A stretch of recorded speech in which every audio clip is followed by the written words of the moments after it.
G'day, welcome to Big Kev's workshop. Here we are looking at a mechanism for a Tyco F7. Well, not actually Tyco, it's a play art variation. It runs the same couplings as the Tycos and Lifelikes. The only option is this one has the can type motor at the back. Looks like a standard 3-volt sort of motor, but it's a 12-volt job. You can buy these sort of motors in JK Electronics and possibly in Ultronics as well. So yeah, the steel weight there. Now the bodywork for this was a Burlington Northern loco, and with that it's soaking at the moment using Dettol. Now Dettol, I was only recently told at the model train show that I went to in the June long weekend here in WA, that Dettol can be used as paint stripper. So it's not a very big bottle. So get this up here so the camera can focus. Alright, it's only a small bottle by comparison. It cost me $5 for this little bottle. If we look into here, it doesn't look too pleasing, but what was nice brown liquid has actually turned to like a green sludge. Now I couldn't take the windows out of this body, it's been glued in. Oops, sorry about that folks. You see what I mean about the green sludge. So it was a Burlington Northern colour scheme. This has been soaking now for 48 hours at this point of the video. So thought I'd see how long it actually takes. Good experiment. Another friend of mine, Azamunga Dovo, on the Azamunga Dovo YouTube channel, he used the same method for paint stripping back a die-cast body for a car. I'm trying hard not to get this gunk on me. Well, we'll do eventually. But you can sort of see this plastic is coming back to its original moulded plastic colour scheme as the green paint is coming off it. The black paint will be dissolving as well. So at least with this you can get some idea. I'm doing this completely with the windows in place. It was a nice brown gel, well, liquid. See, it's coming back to being a sludge. But, irrespectively speaking, 48 hours worth of soaking, the paint has gone real yicky. Now this, I'm told you can use, well, back in the mid to late 70s, my father showed me you can use brake fluid for paint stripper. But the only difference is, in today's terms, which one do you use, the .3 or .4? Well, Azamunga Dovo suggested .4 would be way too acidic for it, and basically you'd be better off using the .3. So this is so that I've had soaking a bit more. And basically you just use an old toothbrush, one that's ready for the bin. I'm just using a bit of plywood here, or the offcuts, 2 pieces of plywood. I'm just mucking around here. Simple experiment. I would advise, if you're going to do paint stripping, brake fluid or Dettol, good idea to test it on something old and junky, something that, you know, would matter to scrap if it got ruined. But this particular loco, by the time I finish scrubbing it back, I'm just moving all the Dettol gel around. So remember, I mean, you can buy this stuff from any chemist shop here in Australia. You can also get it from Coles and Woolworths in the medical area for where you get your band-aids and stuff. But certainly for 125 mils of Dettol, yeah, it's supposed to be it's supposed to be cleanses and helps protect against from infection, cuts, scratches and insect bites. Kills germs on household surfaces. Doesn't say anything about it being used as paint stripper, but hey, certainly worth the effort. So I'm seeing how I go. The old toothbrush I was using, it wasn't really that bad, but you can see the green paint in there now. So I usually use this sort of toothbrush for cleaning out gears and stuff. So basically when you're finished with something like this, you will want to look at it and go, eesh. But yeah, so for paint stripper, Dettol isn't too bad. And yeah, we'll see how we go within the next few hours. But yeah, I'd strongly suggest 48 hours soaking in Dettol. Mind you, you might have to buy a few bottles of it and see how you go with it. But yeah, definitely as a word of advice, do make sure you're going to do it on something junk, because otherwise you don't want to ruin something that's going to be possibly pretty damn good. To give you an idea what this loco is going to look like when it's being repainted, Mount Newman Mining, Western Australia. They brought over 2 of these F7s from America. This is the colour scheme they were put into. Mind you, my printer is a little bit yicky on printing. It's like a mustard yellow with looks to be some sort of undercoat brown. In this particular shot here, you can see they've boarded up where the running boards were, the marker lights and headlight. Even the windows have had some panelling in, just to stop vandals from smashing them. So you can see all the way down through, they've got grills put over the porthole windows. And you can sort of see how it looks down here. So for an American F7, that's what this old locomotive is going to look like, hopefully. Well, as it would have been in its running days. And yeah, that'll be the mechanism that'll go back into the bodywork once it is done. Okay, following on from that little bit there, as you can see I have 4 in front of me, Lima 42 class locomotives. These are the New South Wales 42 classes that Lima produced. I've got this particular one here, I've taken the windows out of it, had to break them a bit because some idiot glued them in. But this is done up as Hammersley iron, which I don't ever recall the GMs being brought up in WA as a Hammersley iron loco. This one, as you see, is missing its front pilot beam. So is this one. However, this one has its pilot beam, which is fantastic. And the other one is missing its front coupling and pilot beam altogether. So, certainly with that in mind, yeah, drive it over it. But somebody else has fitted their own headlight, and in amongst all this sticky tape, or masking tape, packing tape, somewhere amongst there is a diode, so the headlight only comes on in forward mode. This is generally the interior workings of the Lima New South Wales 42 class. And then there's its simple gear train, standard pancake motor.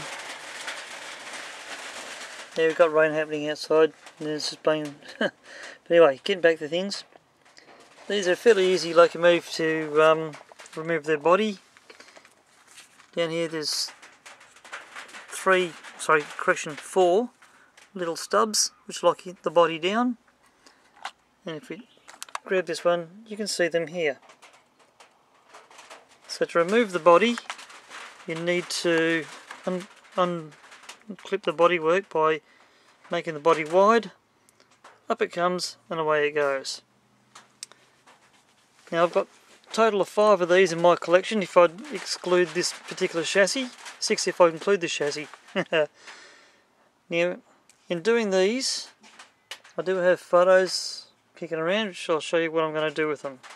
So bear with me a moment. Okay, the change of camera position allowed me to access these print ups I've done. New South Wales 4201. That's class leader. And that's in its centenary colours, the 125th centenary, anniversary colours I should say. This is taken down at Dettol in Victoria. So that's in the green and yellow colour scheme. And then someone else has taken a different shot at the Thelmere Railway Museum. Now its numbering here with the shading is slightly different to the way it was originally done, but it's very much as it was originally painted up in this colour scheme. So out of the two, these New South Wales 42s I have in my collection, which is put away, they are the same as these in this colour scheme. That one there is going to get repainted, as are these three. One will become one representation and the others will become the other, which I'll show you in a moment. Okay, coming back to my photographs here. Photographs. Okay, with the 42, there's another shot from down at Thelmere, plus the back end with the redone 4201 at the back. You notice on the 42 class there is no window on the corner and side. For example, if we were to look at this, see where Lima screwed up. It should have buffers on the back and a ladder. So by the time I do the modifications, that will be corrected. So 4201 in real life and Lima's model of it. And just to show you the underneath, pickups at the front, power drive at the back, the traction tyres on the two wheels, which are the outer axles. Middle one's a free floating axle. Creaky old bones, don't worry about me. Okay, now with the 42, if you were to go to the Datasheets website, that's one of the drawings he's got for the 421 class, which is a modified version of the GM and 42 class. Both of these series of locomotive does exist in New South Wales in heritage service. I do have plans here from Datasheets with all the detailed views, and just to show 4201 and 4204 in its correct colour scheme. So by comparison, that's the colour scheme for the New South Wales 42s, and there it is to clarify it for viewing.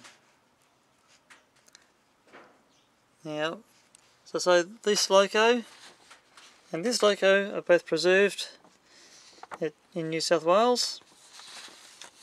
Now, what I intend doing with one of these in my collection, one will be painted up in 4201's 125th colours.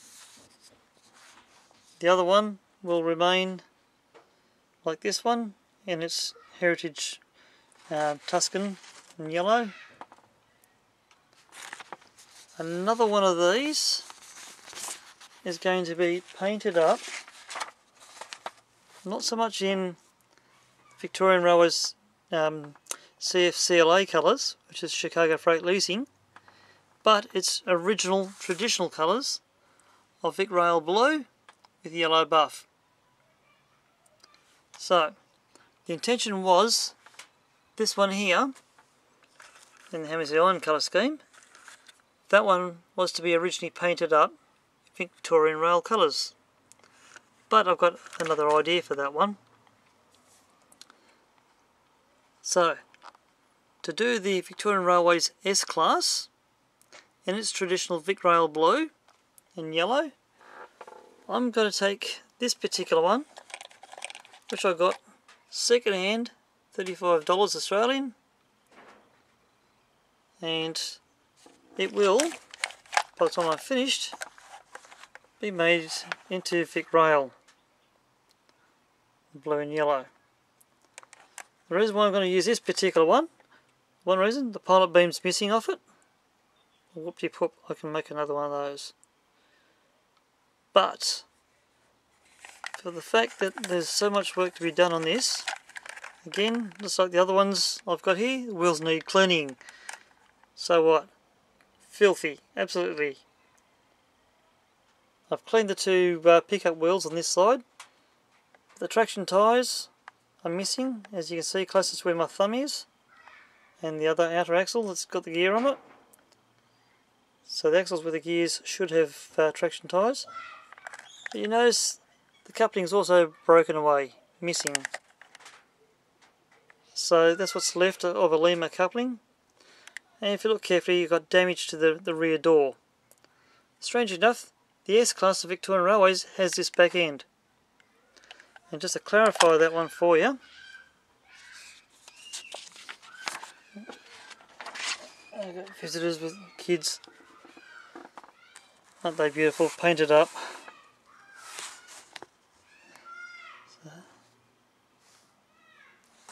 So that's the colour scheme we'll be doing. And here we go, the photo I'm looking for.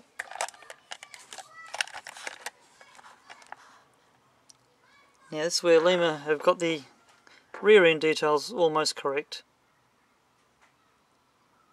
So because this one's going to need the rear door being fixed, so how the roof has been damaged. So we can bring that up a bit closer. Half the roof hood is missing. What it should have, you see the difference now? There's a comparison between two of them. So for me, it's not going to be too much of an issue to rebuild the back end of this one on the right. I'll be boring out the holes for the headlight, so they'll be running fibre optic headlights for reverse. And what I'm going to be doing, I have a Hornby coupling. Why, you might ask? Because this one is going to have a Hornby coupling fitted to the back end. Reason being, I have the old Hornby Train Spirit of Progress carriages. Stuff that was originally released in the early 70s and re-released in the early 80s. So this, to become that, in the Vic Rail blue with yellow, is my intentions. Certainly on this particular one. So, this particular loco, you notice a bit of a comparison here, and it's going to be not easy to be done. If you look down here between the fuel tank and the body, there's no side valance. But Lima have the side valance for the New South Wales 42s. If I painted that area black along there, at least that way you still have the body clips, but it won't be as easily noticed. Because traditionally that's how it should look. The fuel tank with the gap and running square. So what I might do here, I might trim that up square, trim that one up square, or close to it, and then paint the rest black. Is the only way to retain the body on its chassis without too much damage. On the back end, if you look at the way that this buffer beam comes down low, I may do the same on this one. And if you look at the details there, I think I can do the same thing on the model.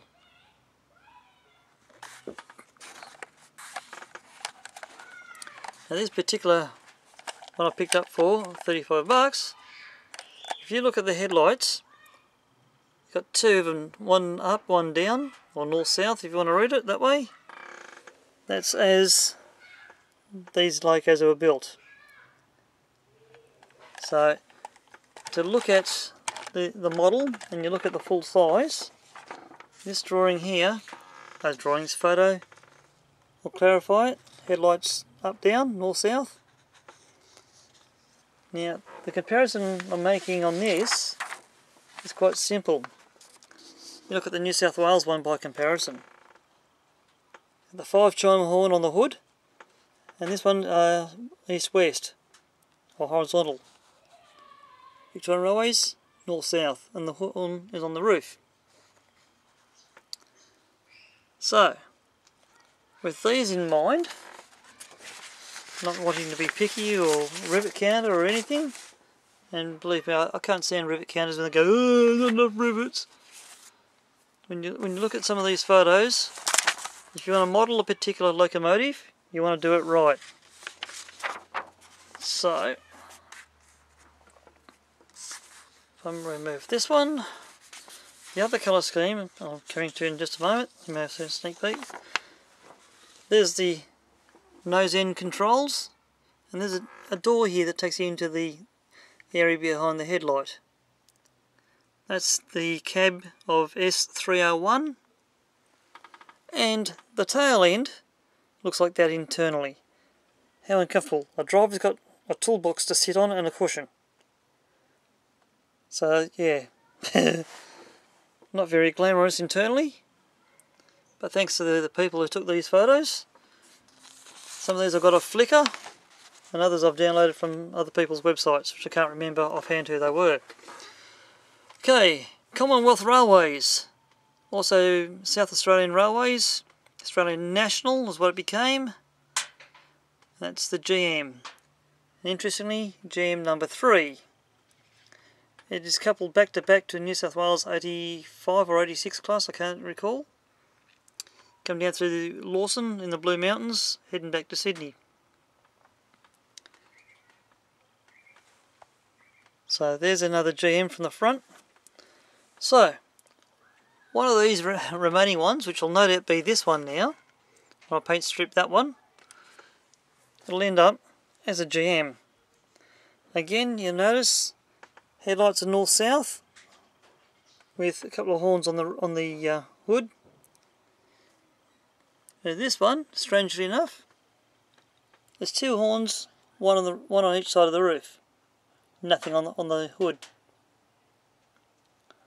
So, EMD, EMD GM, General Motors, Electric Motive Division. For those who don't understand or don't know, the purists will go, oh, you got that wrong, but who cares? There's an interesting comparison shot. Now, it's something to note with these GMs, 2 air grills.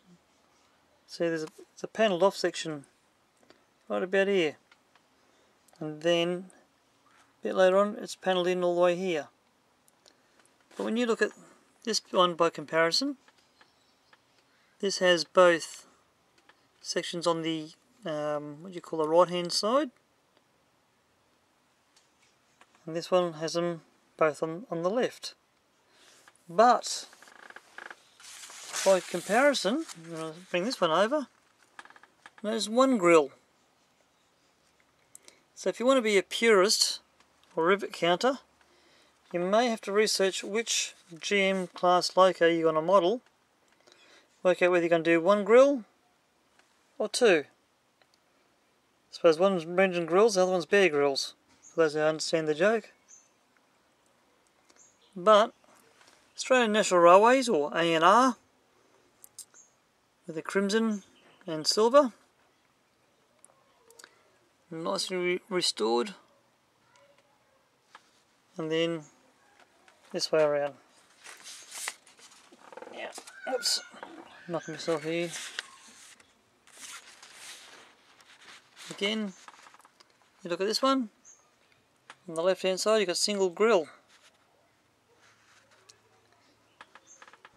And as there's no grab rails or anything on the front pilot beam or up on the nose, it's got the horns on the hood just above the headlight. And that is jam number 29 at Royal Lima.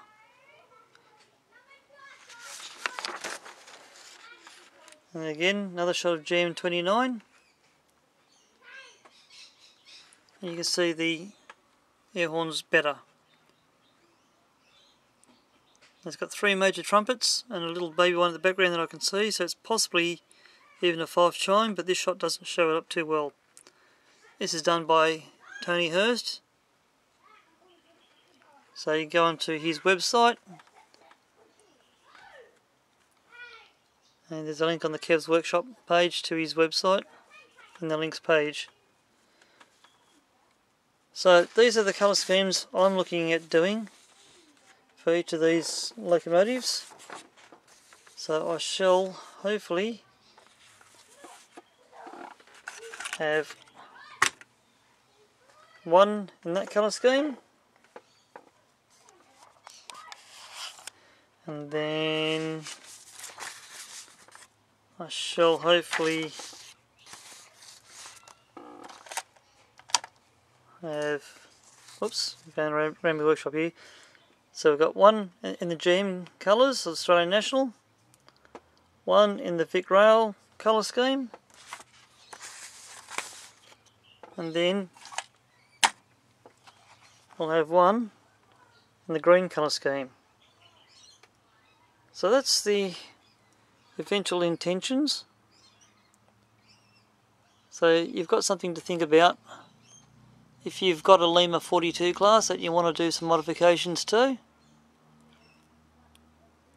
You can email me via my contacts page of my website. I may or may not be able to get to respond to you easily. At the time of doing this video, my computer's refusing to receive emails. It'll happily send but not receive. So if you don't hear from me in a hurry, don't panic. I will get back to you eventually. So we saw the drawings here for the 421 class above and the 42 class at the bottom. Just to clarify things, if I move this other mechanism out to one side.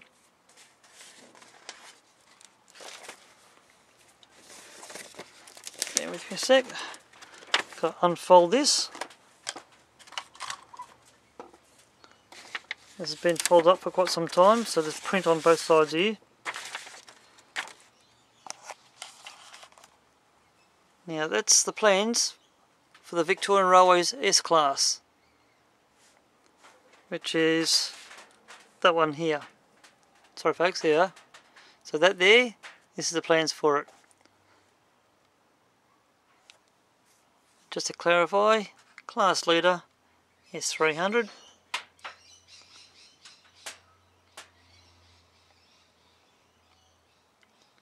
So it's got all the details that I need. So at least you can sort of see, as we come into here, the end details. See the traction motor sits, you can even see which side the drive gear is on.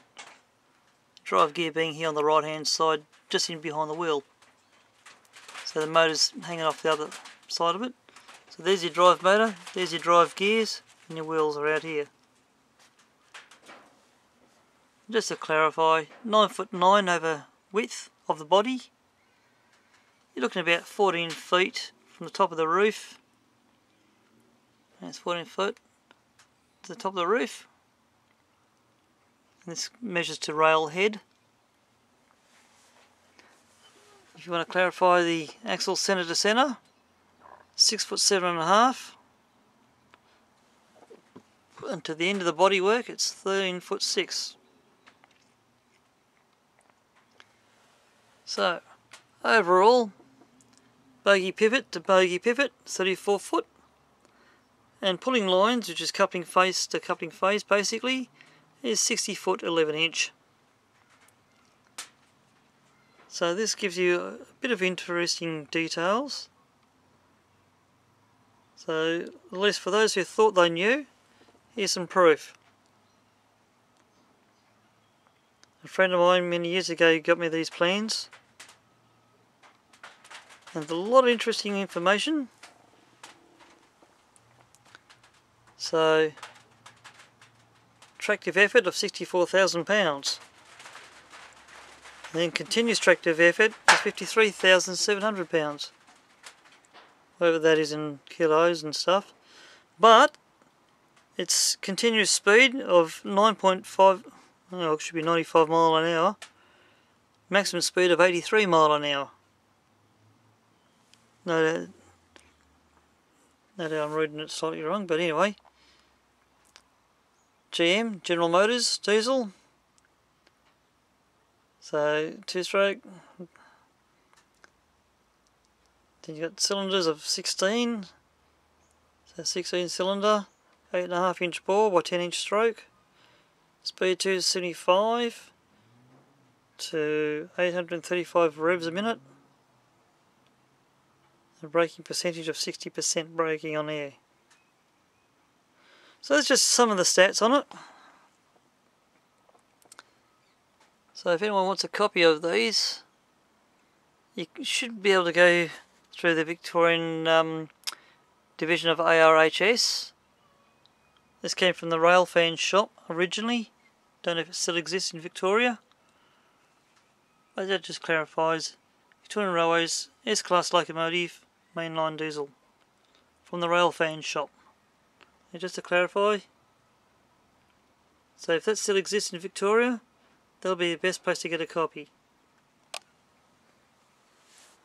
So, that's what these have planned for them. When it comes to the modifications, I'll do this on my website, so you'll be able to follow along and see what I'm doing.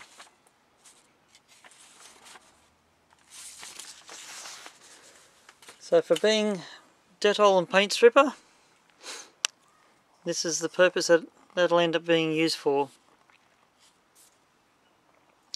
Just bear with me a moment. I'll be back in a sec. Okay, back with a different camera angle.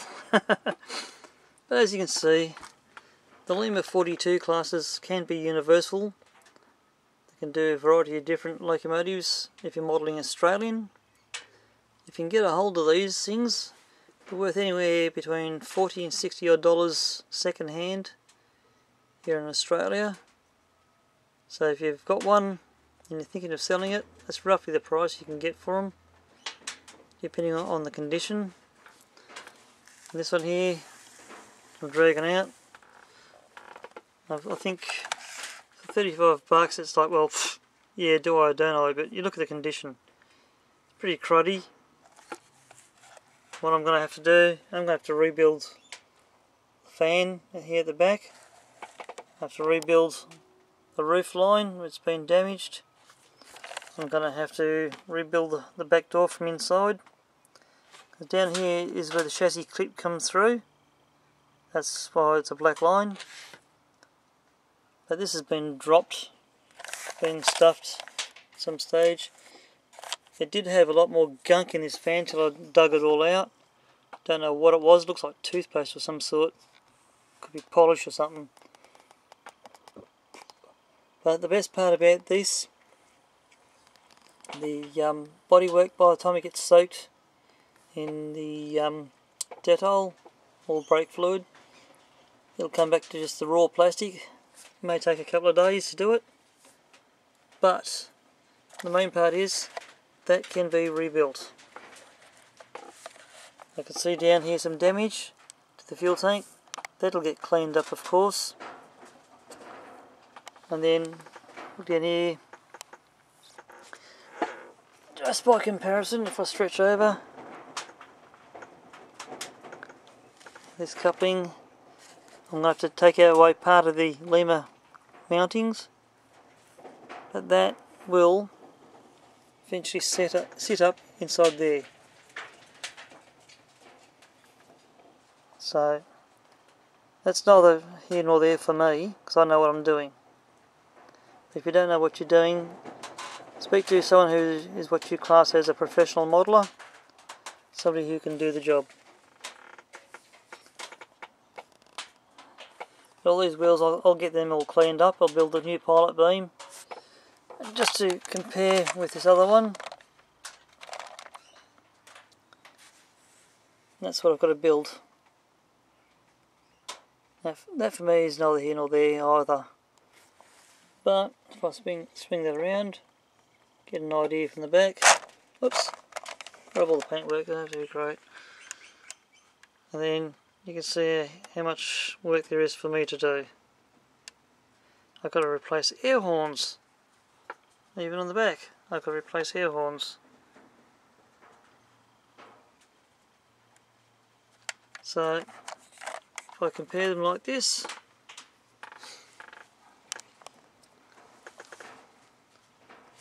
I'll bring that down here a bit, doink, doink.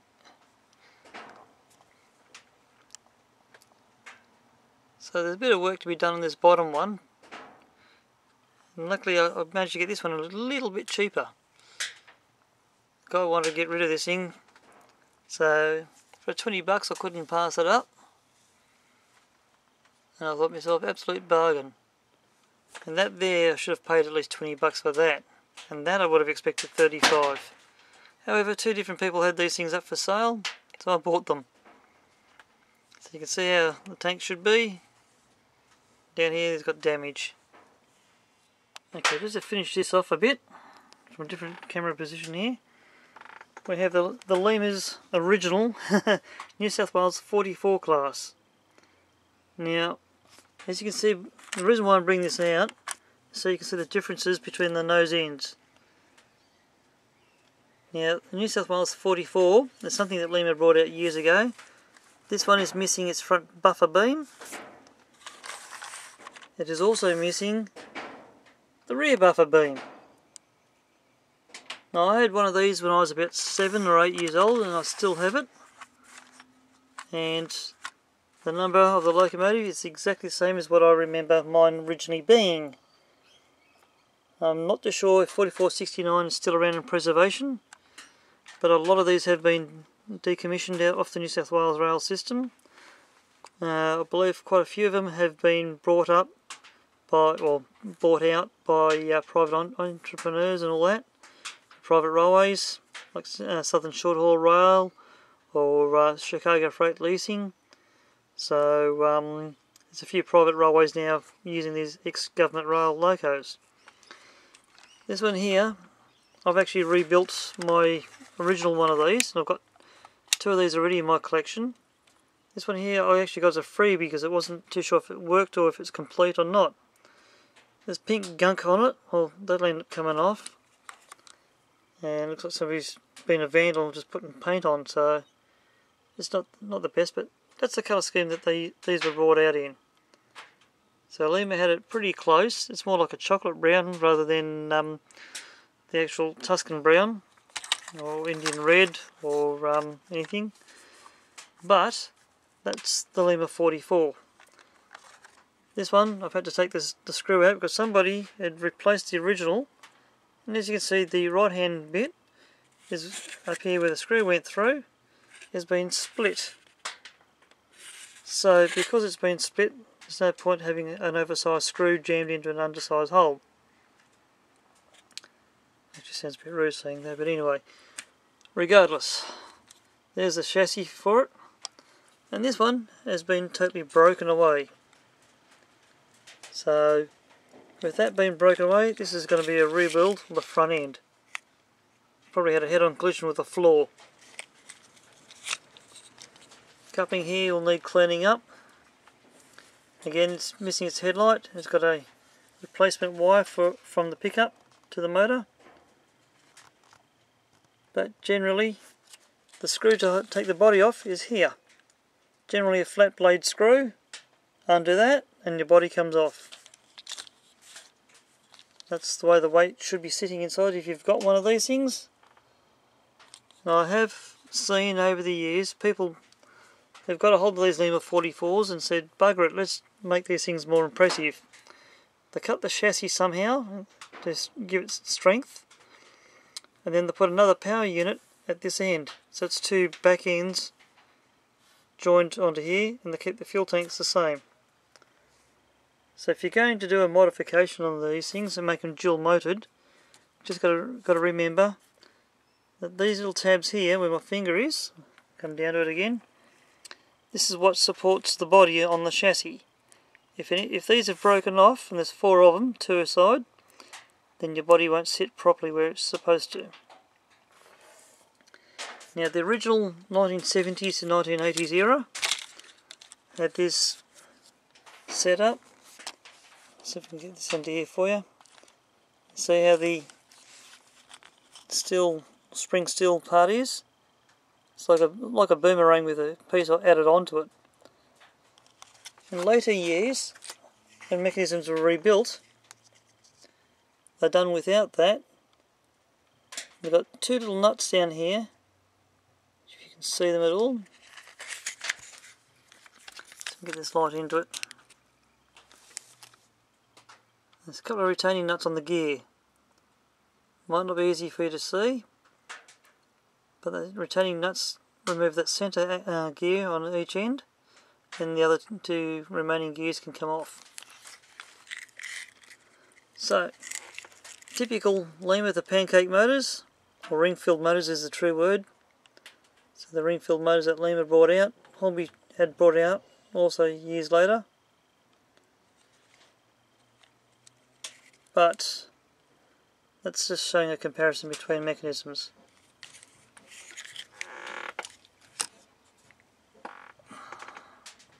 So if you're looking at remotoring one of these, you'd have to cut the chassis in a strange way. It'll still have strength, and you can re-brace it, but then you'd have 2 motors. Until I actually do one for you, I wouldn't be able to easily display it for you. Well, there you go. Thanks for watching. We'll catch up with you a bit later. Now folks, just one last thing I was just thinking of. I did mention it a moment ago. Data sheets. It's in there. Right. Data sheets. There's a link on the Kev's Workshop website in the links page. If you need to get plans for the 42, there's some details for you. 42 class, there's 6 of them in service, 4201 to 4206, as opposed to the 421s. Apologies about the glare, I'm trying to keep the glare off it. But that shows the front and back end details. It's not easy. So that'll show you all the other details of the locomotive. This is the quality of work you get with data sheets. So much better than the previous drawing I showed you. So much more information. Unfortunately I can't get the drawings to come up as nicely on video. So if you want to get plans for the 42 class, definitely contact Greg Edwards, and he'll be glad to send you out one. They cost about $6.60. That's about A3 size drawing. So his quality is really superior. So unfortunately I can't really show it to you in this light. So I'm getting the light reflection off the pouch that this is sitting in. All my plans, which are data sheet ones, they're all looked after in plans, or into the protective sleeves I should say. As for the New South Wales 41 class, that's out of a different magazine, different book, and 40 class as a data sheet one. American RSD 3s, RSD 4s. These are built in Canada, these locomotives. brought it from Canada to Australia for the New South Wales Railways. Initially painted in the Tuscan brown with yellow. The Royal Train, they painted one of these into the British Royal Blue colour with the yellow line. Some went green, majority of them were brown. 4001, which is the class leader, which is this one here in the photo. That's preserved at Thelmy at the Rail Transport Museum, painted in royal blue colour. So that'll give you an idea of some of Greg's drawings. Two of them were shipped here to Western Australia, 4002 for memory and 4009 I think it was. Both went up north to the iron ore railways. According to Greg's information he's got here, placed in service in 1951, which is the 30th of November. And there's 20 of them in the class, which is 4001 to 4020. So he does have a lot of information on his data sheet drawings. So in my folder that I've got here, I've got a lot of stuff which, you know, I've got being protected. So there's a 44 class by comparison. This is just the New South Wales file, let alone all the other files I've got. New South Wales 46, which is now also available through Austrains.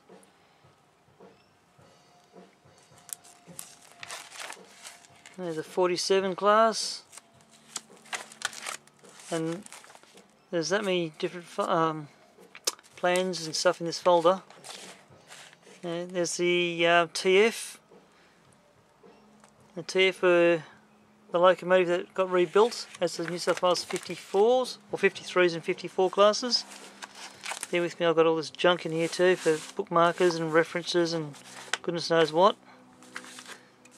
A couple of sheets of plastic I've been looking for and now know where they are. Get all this rubbish out of the way a minute. Now what I'm currently working on is locomotive 5461. I've been for a cab ride in this locomotive years and years ago.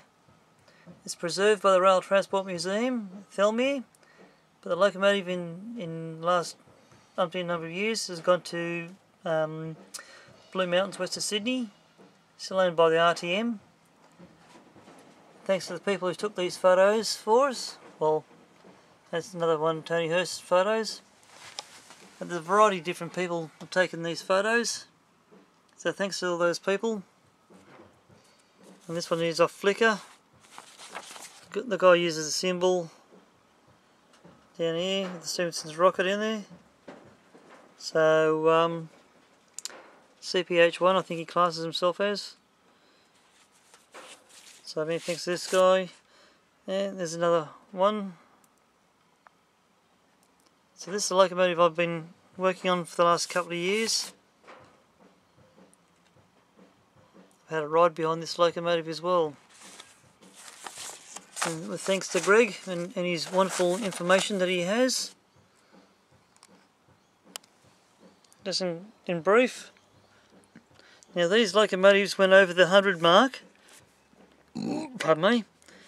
And there's 190 of these in their class. Let's come down here. A bit hard to read with the reflection. So 168 of them were superheated. So because I went over the 100, they came from being the 53s to being the 54s. So you can sort of see, not easy with the glare on it, but that's one of my other projects I've been working on. And after about 2.5 years, that's where I'm at with it. I've only been working part-time on it, here and there. Romford driving wheels. I don't know what the leading axle is, but I think it's actually over diameter. I've just recently done the headlight and the chimney. I've still got to finish off the steam dome yet. I've made the steam generator, the whistle and safety valves. Safety valves are done from 240 volt wire. The whistle is a bit of MIG welding wire with a bit of wire insulation around it. Using paper for the strips on the roof, paper for the boiler bands. They're cut down to 3 HO scale inches wide.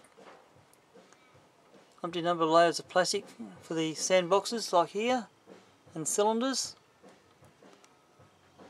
A couple of layers of plastic laminated together for the air tanks. I've completed the tender to a certain point. I need to get the rear buffers for it. I've done all the rest of the work using a bit of twist tie wire, MIG welding wire, brass ladder I was able to get a hold of. That's just some of what I've got done. So there's the end scale model of it that I did several years ago. Same locomotive. I've got so much more work to be done on the HO scale version. You see I've got marked out for the handrails and pipe work. I'm planning on putting a KD on the front of this one. That's the end scale one by comparison. And you can see how much more detail I've got to do. Traditionally with all my models, I put real locomotive coal in the tender. So the HO scale one will be painted black with its red lining, and it'll also have real locomotive coal in the tender. This one here is missing its ladder and one of its buffers. It's had a bit of a damage when it fall.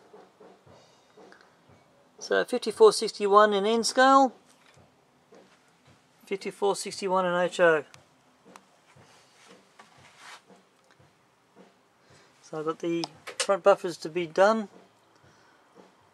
I've got the smoke box door to be done. The headlights still to be finished off yet. A few other details to go onto it. 3642 in the background here. It was a Cardo 264 side tank loco. That will eventually get rebuilt. The only issue is I did have a motor for it. That went missing.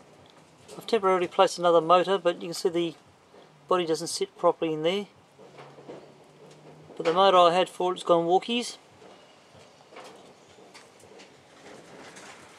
So yeah, I hope I haven't bored you too much. There's my cluttered workbench. There's the New South Wales 44 in private ownership colours. Saw that earlier on the video. So that's what Lima produced in HO. Again, this one's missing its buffer beams. Another loco I've modelled in N scale. Victorian Railways Heavy Harry. Done that one in N scale using a Bartman 484. By comparison, whoops, there we go. 3642 in preservation by the Rail Transport Museum. So there you go. Thanks for watching, hope I haven't bored you.